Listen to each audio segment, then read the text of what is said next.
अंतरिक्ष में इतिहास रचने जा रहे हिंदुस्तान के मिशन गगनयान के पहले ट्रायल को बस शुरू होते आप चंद मिनटों में ही देखेंगे। अब से थोड़ी देर में गगनयान के क्रू एस्केप सिस्टम की टेस्टिंग होने जा रही है। आज इसरो ये टेस्ट करेगी कि गगनयान में अगर कोई गड़बड़ी होती है, मिशन को बीच रास्ते में ही अगर अबॉर्ट करने की सिचुएशन आती है, तो एस्ट्रोनॉट को सुरक्षित धरती पर कैसे लाया जाए। Crew escape system, escape word से ही आप समझ गए होंगे। एस्केप मतलब बीच में से निकल जाना, बच के आना। ये एस्केप सिस्टम को आज टेस्ट किया जाएगा। ये क्रू एस्केप सिस्टम कहां गिराया जाएगा और कैसे नेवी उन्हें समंदर से रेस्क्यू करेगी, ये सब कुछ इस ट्रायल में कुछ ही देर में होने वाला है। ये टेस्टिंग आज सुबह 8:45 पर होने वाली थी, लेकिन कुछ टेक्निकल फॉल्ट की वजह से लॉन्चिंग को महज 5 सेकंड पहले ही इसरो ने होल्ड पर डाल दिया, क्योंकि अब ये फिर से एनालाइज कर लिया गया है, इसे ठीक कर लिया गया है। और हमारी आशा के बिल्कुल विपरीत राघवन, मैं और आप अब से चंद मिनट पहले बात कर रहे थे कि इसमें हो सकता है 1 दिन का वक्त लगे, 2 दिन का वक्त लगे, लेकिन ये तो फौरन एनालिसिस कर लिया गया और अब इस टेस्टिंग को किया जाएगा। 3 मिनट्स अवे। बिल्कुल, देखिए मीनाक्षी, जो SOPs है उसके हिसाब से देखा जाए तो थोड़ा वक्त लगता है, क्योंकि ये बताया गया था हमें उस वक्त वैज्ञानिकों की तरफ से कि हो सकता है कि लॉन्च पैड से असेंबली को पूरा दूर किया जाए, उसमें से जितने भी उसका जो तरल इंजन का जो स्टेज है उसको पूरा खाली किया जाए और एक एक पहलुओं को चेक किया जाए। लेकिन अब जो अपडेट हमें मिला है उसमें ये कहा गया है कि जो इग्निशन स्टेज था वहाँ पर किसी तरह की प्रॉब्लम थी, जिस वजह से ऑनबोर्ड कंप्यूटर्स ने उस लॉन्च को होल्ड पर डाल दिया था। उस इग्निशन स्टेज की टेक्निकल प्रॉब्लम को तुरंत आइडेंटिफाई कर लिया गया, उसे रेक्टिफाई भी कर लिया गया है। इसी वजह से हम देख रहे हैं कि फौरन ही इस लॉन्च को रीशेड्यूल किया गया और जैसा आपने बताया ठीक 10 बजे ये जो TD-1 जो है वो लिफ्ट ऑफ करेगा। टोटल अगर हम बात करें तो 8 मिनट 9 सेकंड का ये मिशन होगा, जिसमें हमारे क्रू एस्केप सिस्टम, पहले जो लॉन्च व्हीकल है उससे क्रू एस्केप सिस्टम अलग होगा, सेपरेट होगा, फिर क्रू एस्केप सिस्टम से क्रू मॉड्यूल सेपरेट होगा और बंगाल की खाड़ी में लॉन्च साइट जहां पर हम मौजूद हैं, यहां से तकरीबन 10 किलोमीटर की दूरी पर वो क्रू मॉड्यूल जो है उसको स्प्लैश डाउन यानी पैराशूट की मदद से उसकी लैंडिंग बंगाल की खाड़ी में की जाएगी, जहां पर भारतीय नेवी की टीम उसे रेस्क्यू करेगी। आप जरा सिस्टम को भी थोड़ा समझाएं। और चूंकि हम जब चर्चा कर रहे थे, आपने कहा कि जब भी ऐसी कोई टेस्टिंग होती है तो हमेशा उसका फर्स्ट स्टेज सॉलिड इंजन इस्तेमाल किया जाता है, लेकिन this is for the first time कि लिक्विड इंजन ये इस्तेमाल किया गया। तो ये लिक्विड इंजन जिसकी बात हम कर रहे हैं LVM-3, ये है क्या, इसे थोड़ा एक्सप्लेन करें। जी देखिए, विकास इंजन L40 का मॉडिफाइड वर्जन जो है उसे एक लॉन्च व्हीकल की तरह इस मिशन में इस्तेमाल किया गया है। अब तक जितने भी मिशन हुए हैं मीनाक्षी, चाहे वो PSLV के मिशंस हों चाहे GSLV के मिशंस हों, जो पहला स्टेज होता है जो हमेशा वो सॉलिड स्टेज होता है। सॉलिड बूस्टर्स उसमें लगे होते हैं जो सबसे पहले इग्नाइट होते हैं। अगर हम GSL की बात कर ले तो उसमें S200 इंजन का इस्तेमाल किया जाता है। अगर PSLV की बात कर ले तो उसमें S110 बूस्टर्स का इस्तेमाल किया जाता है। वो सॉलिड उसमें ईंधन होता है। ठोस ईंधन की मदद से प्रज्वलन होता है और लिफ्ट ऑफ होता है। लेकिन पहली बार हमने देखा कि इसमें L40 जो लिक्विड स्टेज का इंजन है उसका इस्तेमाल किया गया, उसको मॉडिफाई करके उसे एक लॉन्च व्हीकल की तरह बनाया गया और उसके ऊपर जो है वो क्रू एस्केप सिस्टम को लगाया गया है, जिसके अंदर क्रू मॉड्यूल भी है। ये टेस्ट क्यों किया जा रहा है, इसके रीजंस क्यों उसमें हम तरल ईंधन का इस्तेमाल कर रहे हैं, ये वैज्ञानिकों से बातचीत करने पर पता चलेगा। लेकिन ये एक डिफरेंट बात थी जिसकी चर्चा जैसे ही ये इग्निशन स्टेज में तकनीकी प्रॉब्लम आई थी तब इस बात की चर्चा हुई थी यहाँ पर। इस वक्त जब आप ये बात कह रहे हैं तब ये काउंटर भी शुरू हो गया है और इस चलते हुए काउंटर को दिखाना हर देशवासी को इसलिए महत्वपूर्ण है। Operations that are going to take place soon after the touchdown of the crew module in the Bay of Bengal. -40 seconds. -35 seconds. -30 seconds. VSPP opened. Real-time programs activated. -25 seconds. -20 seconds. -15 seconds. 10, 9, 8, आखिरी 10 7, second. 6, 5, 4, 3, 2, 1, 0. TVD1 का सफलतापूर्ण प्रज्वलन Plus और 5 seconds. उत्थापन प्रथम प्रमोचन मंच से। Here we have a textbook liftoff of Plus 10 TVD1, a seconds. major milestone towards ISRO's Gaganyaan mission. Due to tracking, Plus 15 seconds. test vehicle performance normal. We have a 20 confirmation from seconds. Range Operations Director that the test vehicle is Sharp performing and sharp. normally. Plus 25 seconds. Sharp to engine वैज्ञानिकों window. ने चैन की सांस ली, प्रज्वलन Plus के 30 साथ seconds. खुशी की लहर यहाँ।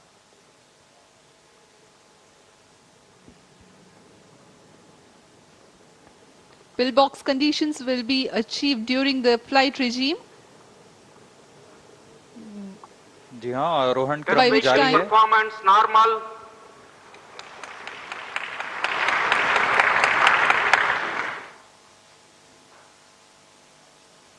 TVD1 का प्रणोद सामान्य। Box achieved. Plus 1 minute. Engine thrust cut off. CES separated. HEM motors are ignited. Grid vents deployed. TVD1 को पृथक कर दिया गया है और CES, CM साथ में कोस्टिंग फेज में है।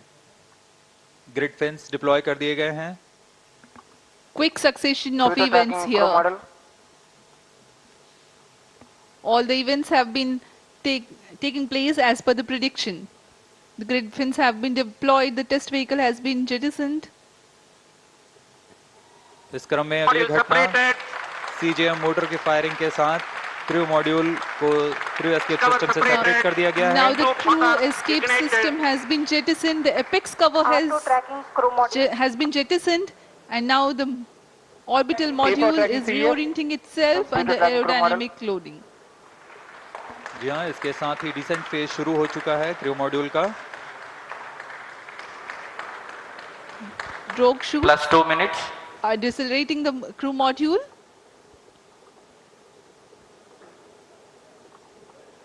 Around 200 seconds of this regime will तो तस्वीरें इस वक्त आप adequately Shri bring down the Harikota velocity से of the लाइव crew देख module. रहे हैं Thereafter, और the बिल्कुल parachutes will उसी deploy तरीके the main से parachutes. ये लॉन्च सफल हुआ है, ये टेस्ट सफल chutes हुआ है, deploy किए जा चुके जैसा हैं। कि वैज्ञानिकों ने यह करीब 16 किलोमीटर प्रिडिक्ट की किया ऊंचाई पर था, डिप्लॉय कर दिए गए जैसा कि थे। असेसमेंट था। और करीब एग्जैक्टली 2 उसी सेकंड्स में तरीके से ये crew पहला module की गति ट्रायल को 152 सक्सेसफुल सेकंड अचीव से किया जा रहा है। Parachute. 62.8 मीटर प्रति सेकंड तक लाएंगे। On your TV screens, the visuals, the real-time visuals of the drogue parachutes in a deployed condition being captured from the crew module. Current altitude 10 kilometers. Plus 3 minutes. इस क्रम में अगली घटना जब ऊंचाई 2.4 किलोमीटर की रह जाएगी तब तो ये जो Drogue इस वक्त आप parachute देख को रहे हैं, crew ये module फ्लाइट से इवेंट्स अलग कर दिया आपके सामने जाएगा हैं। तथा पहला टीवी इवेंट है, pilot दूसरा और सीईएस parachute इवेंट है deploy किए और जाएंगे। तीसरा सीएम इवेंट है। इससे और थोड़ा डिटेल में आगे आपको बताएंगे, लेकिन एग्जैक्टली इस वक्त क्या हो रहा है आपको बता दें। ये जो चौथी तस्वीर आप देख रहे हैं, एक पैराशूट आप देख रहे हैं हरे और ऑरेंज कलर में, भगवा रंग में आप जो ये देख रहे हैं। इस पैराशूट का मतलब ये है कि ये जो क्राफ्ट था वो सक्सेसफुली अब धरती की तरफ आ रहा है और बंगाल की खाड़ी में जैसा कि तय किया गया था कि वहां ये जाकर गिरेगा और वहां पर नेवी की टीम पहले से तैयार रहेगी जो इसे रिकवर करेगी। ये वो स्टेज आप देख रहे हैं। इन 4 तस्वीरों में इस पूरे स्टेज को समझाया गया है।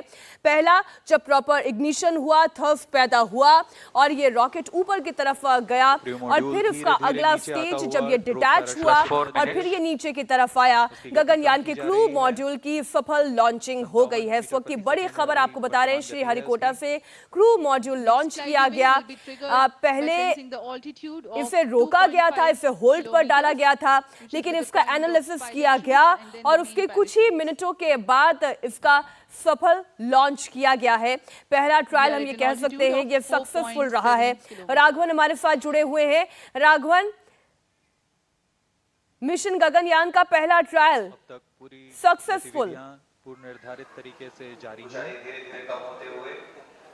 जी बिल्कुल, देखिए एकदम अंतिम पड़ाव पर हम पहुंच चुके हैं। ड्रॉप पैराशूट्स जो है उसके क्रू मॉड्यूल के सेपरेट होने के बाद वो खुल चुके हैं। ड्रॉप पैराशूट्स वो पैराशूट्स हैं जो उसकी वेलोसिटी को कम करते हैं।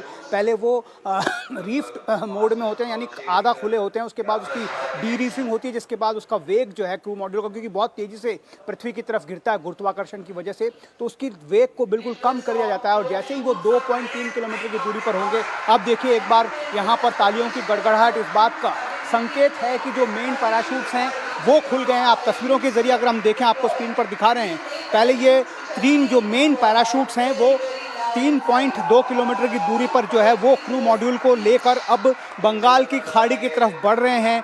जैसे ही ये पैराशूट समंदर के बिल्कुल सतह के पास पहुंच जाएंगे, तब ये पैराशूट उससे अलग हो जाएंगे और ये क्रू मॉड्यूल जो है वो स्प्लैश डाउन, यानी उसकी एक सेफ लैंडिंग जो है बंगाल की खाड़ी में, यहाँ पर जहाँ हम मौजूद हैं श्रीहरिकोटा में, वहाँ के लॉन्च साइट से ठीक 10 किलोमीटर की दूरी पर वो जगह निर्धारित की गई है जहाँ पर इसको स्प्लैश डाउन कराया जाएगा, यानी इस क्रू मॉड्यूल की वहाँ पर लैंडिंग होगी। और नेवी की टीम वहाँ पर मौजूद है जो इस क्रू मॉड्यूल को रेस्क्यू करेगी, जिसमें अगले 40 से 45 मिनट लग सकते हैं। लेकिन ये जो तस्वीरें हैं ये वाकई में बहुत उत्साहजनक है, क्योंकि इस टेस्ट का इंतज़ार जो है इसरो के वैज्ञानिकों को जो मिशन गगनयान से जुड़े हैं और भारत देश के लोगों को बहुत लंबे समय से इसका इंतज़ार था, आज वो है यहाँ पर सच होता हुआ दिखाई दे रहा है। बहुत ही प्रिसिशन के साथ, जैसा लगातार यहाँ पर जो वैज्ञानिकों की टीम है कंट्रोल रूम से इस बात की सूचनाएं दी जा रही है कि जिस तरह से तय किया गया था उसी तय पैरामीटर्स पर सारे फंक्शंस काम कर रहे हैं। और ये एक बहुत बड़ी बात है, क्योंकि यहाँ से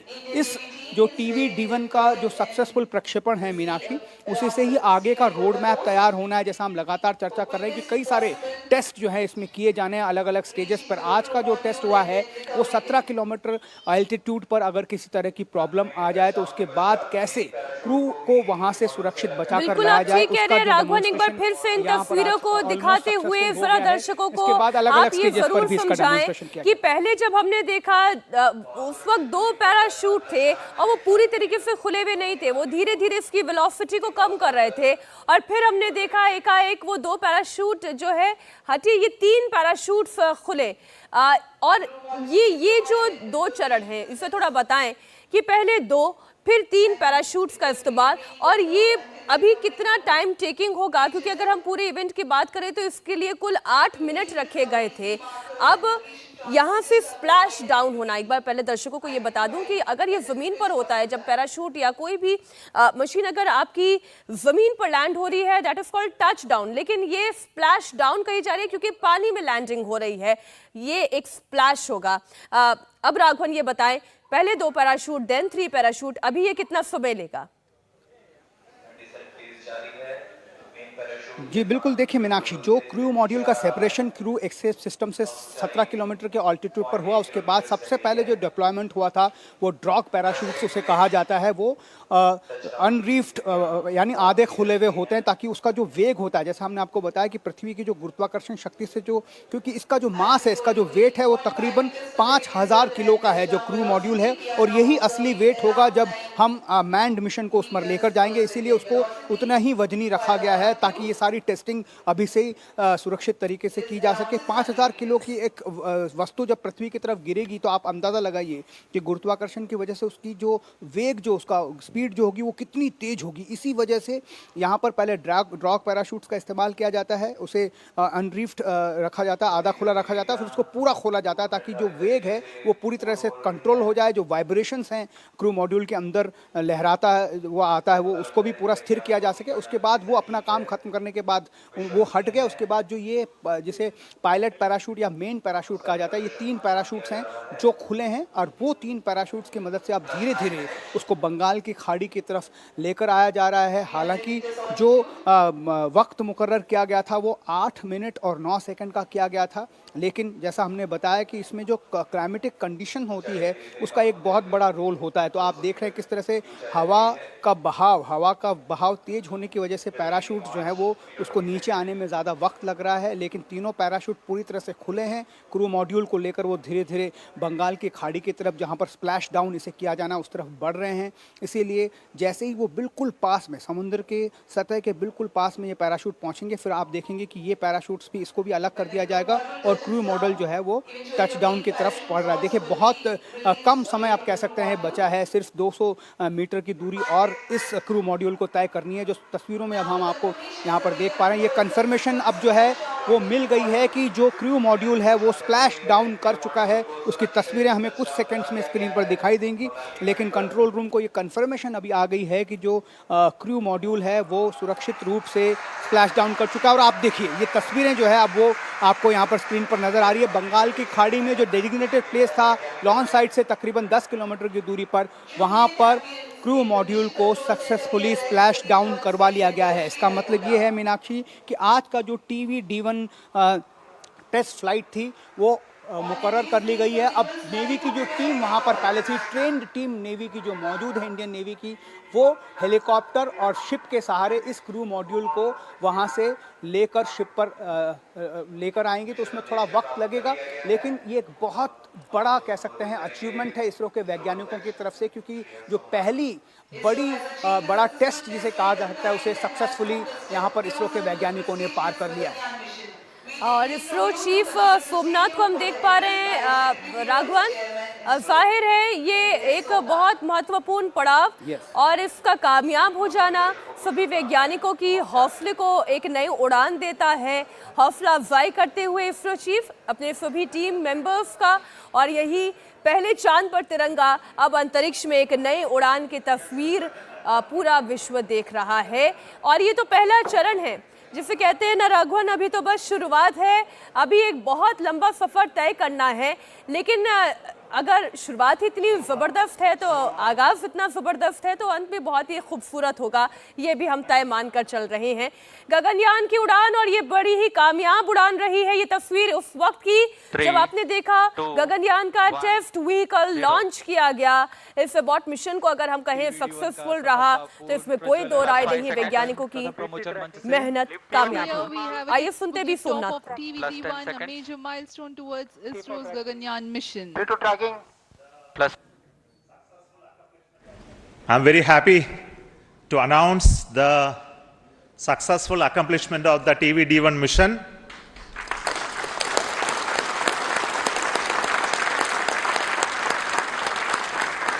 The purpose of this mission was to demonstrate the crew escape system for the Gaganyaan program through a test vehicle demonstration, in which the vehicle has gone up to a Mach number, which is a speed of sound slightly above that, and initiated an abort condition for the crew escape system to function.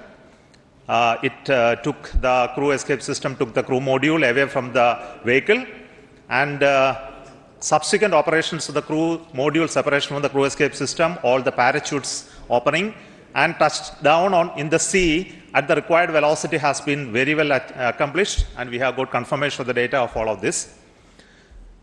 And we will be further doing the approach recovery operations of the crew module to be collected from the sea, brought to the port by the ships. That activity will continue to happen. Till now, based on the data, everything has performed very nominally and perfect. I would also like to tell the reason for why we had a hold. We initially wanted the launch to happen at 8 o'clock in the morning, but there was some weather-related issues. We have rescheduled the launch to 8:45 a.m. But after going through the nominal liftoff process, there was a hold issued by the ground computer, which is called the automatic launch sequence computer, which detected a sort of a non-conformance for allowing the engine to continue the thrusting to further go. So this happened due to a monitoring anomaly in the system. So we could identify it very, very fast and correct it. And to make the stage ready, it took some time to refill the gases.